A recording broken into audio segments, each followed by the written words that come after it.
Almost 4 থেকে 5 মাস হয়ে গেছে খরগোশটা আমার কাছে। যখন ওকে পেয়েছিলাম অনেক অসুস্থ ছিল, এখন আলহামদুলিল্লাহ অনেক সুস্থ, অনেক না পুরোটাই সুস্থ। আর এখন ও অ্যাডাল্ট হয়ে গেছে, যার কারণে ওর একটা ও কিন্তু ফিমেল, তো ওর মেল ফ্রেন্ডের প্রয়োজন, যার কারণে আমি ওকে অ্যাডপশনে দিতে চাচ্ছি। যারা আসলে খরগোশ পালতেছেন বা যাদেরকে আসলে কাছে মেইল আছে বা যারা খরগোশ নিতে চান, তারা আসলে আমাকে একটু নক দিন, আমি ওকে অ্যাডপশনের জন্য দিয়ে দিব। তো আমি আসলে সুস্থ করার জন্য এতদিন রেখেছিলাম, এখন আর আমি চাচ্ছি ওকে কাউকে দিয়ে দিতে যারা আসলে খরগোশ লালন পালন করে বা যাদের অলরেডি খরগোশ আছে, শুধুমাত্র তারাই নক দিয়েন। আর দেখেন, অনেকের আসলে ধারণা যে বিড়াল আর খরগোশ একসাথে থাকতে পারে না।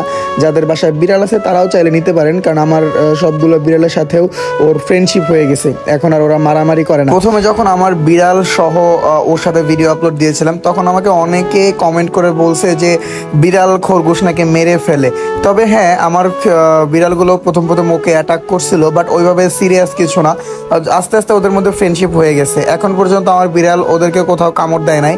তো এটা আসলে একসাথে থাকতে থাকতে যে কোনো প্রাণীর মধ্যে ফ্রেন্ডশিপ হইতে পারে, এটাই তার প্রমাণ।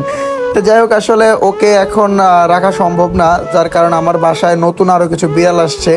আর যে বিড়ালগুলো আই থিঙ্ক ওর সাথে অ্যাডজাস্ট হবে না। আর এমনিতেও যারা আসলে খরগোশ লালন পালন করেন, তারা আমার থেকে আরও ভালোভাবে টেক কেয়ার করতে পারবেন। তো যারা যারা আছেন বা যাদের পরিচিত কেউ আছে যারা খরগোশ পালে, বা ফিমেল খরগোশটা প্রয়োজন, তারা চাইলে আমার কাছ থেকে আমাকে নক দিতে পারেন। আর আমাদের ঠিকানা হচ্ছে ঢাকায়, অবশ্যই ঢাকা থেকে নিতে হবে। ঢাকার বাইরে নক দিলে এগুলো কোনো কুরিয়ার করা পসিবল না।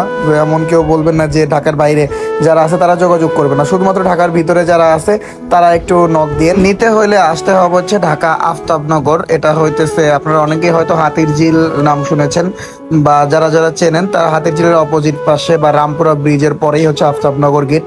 তো এখানে আসলেই হচ্ছে আমি আপনাদেরকে এটা দিতে পারবো। আর আবারও বলে দিচ্ছি, শুধুমাত্র ঢাকার মধ্যের যারা আছেন তারাই নক দিবেন। আসলে ঢাকার বাইরে যারা আছেন তারা নক দিবেন না, কারণ আপনিও জানেন এটা এমন কোনো বিষয় না যে আপনাকে প্যাকেট করে পার্সেল করে পাঠানো সম্ভব।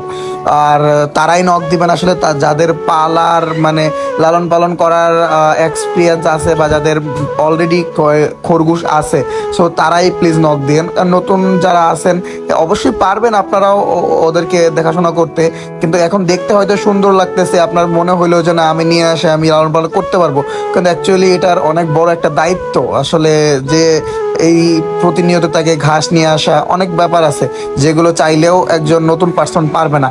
আর যারা পারবেন অবশ্যই একটু নক দিবেন। আর আশা করি ঢাকার মধ্যে বা ঢাকার আশেপাশেই নক দিবেন, আর আফতাবনগরে এসে ওকে নিয়ে যেতে পারেন। ও একদম সুস্থ আছে এখন। তো সবাই সুস্থ থাকবেন, ভালো থাকবেন। আসসালামু আলাইকুম।